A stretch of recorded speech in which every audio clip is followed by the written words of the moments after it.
In this video, we're going to learn how to tie the top wrap of the TK. To start, you're going to want to put your bottom's arms into positions. Now, of course, the bottom could go ahead and put their arms in a position on their own, but one thing I found helpful is to take the arm and bring it down a little bit and then position the arms behind the back. I found this is just a little bit more comfortable in the shoulder and a little bit more sustainable. Now, there's a few different ways you can position the arms here. Jen, you want to speak on that? Yeah, absolutely. You might notice I have a bit of what's called a high hands position typically when I tie in a TK, where my hands are actually above my forearms here. Many of you might find the neutral arms position more comfortable, so that typically when people do that position, you'll see them actually rest their hands onto their forearms here. But I've just found that for my shoulder mobility, the length of my arms, the shape of my body, etc., I find it more comfortable to have mine in a slight angle upward.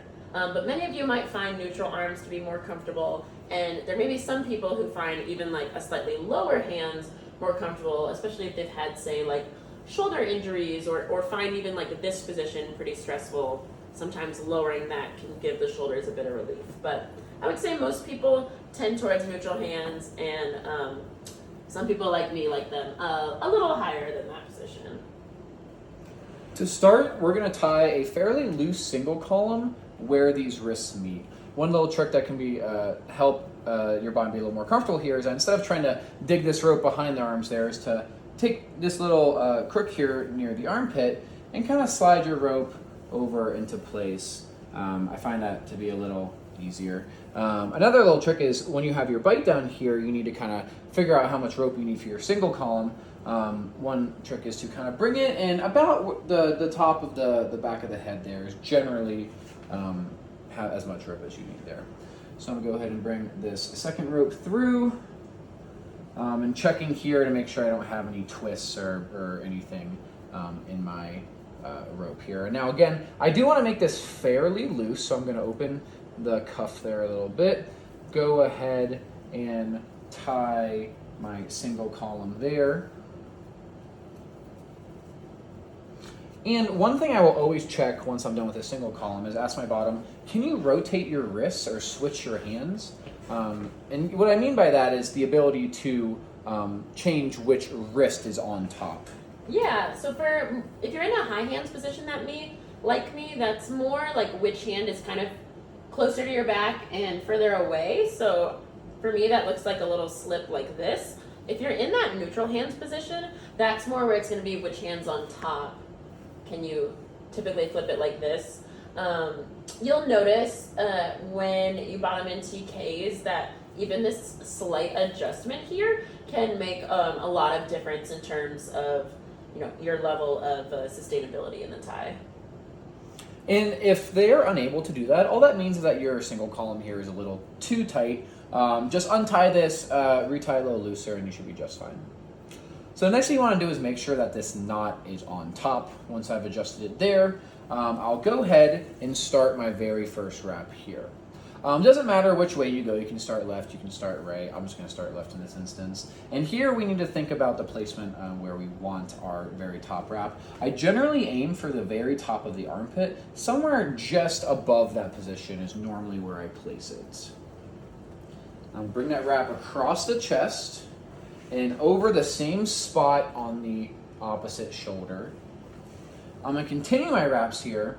And one thing that's very important is that this wrap is actually going to go below the first wrap I did. You'll notice you'll have a cross in your rope. That is totally fine, and we'll adjust that in just a second here. But we're going to take our second rope here and go immediately below the first one, over the chest again, and back to where we started. Now at this point, I am done with my very top wrap, and I'm going to now tie an X friction. So first thing I'm going to do is take my running ends and go behind the stem here. I'm going to reverse my tension, and I'm going to try and get this somewhere near the middle of the back without pulling on this so hard to tighten that first rope more than it is comfortable. If you find it's a little off center, that is totally fine. We can adjust that in just a second.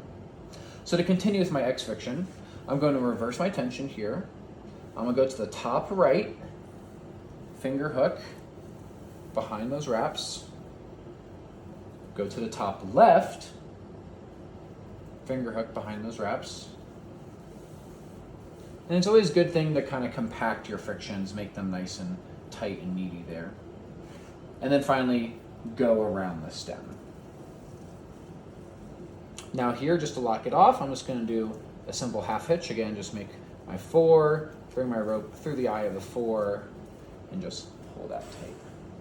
Now you notice my X friction, my stem's a little off-centered. Not a big deal. Let's go ahead and fix that. So what I'm going to do is I'm going to kind of grasp the X friction here and pull away from the body, and then put a finger under the top wraps on the front of the body and also kind of pull away. You want to get a profile view? I can demonstrate that a little bit. Yeah, if I pull away from both of these at the same time, and usually I put my hip or even my knee against my bottom, then I can slide this and adjust it pretty easily until it's in the center of my back there.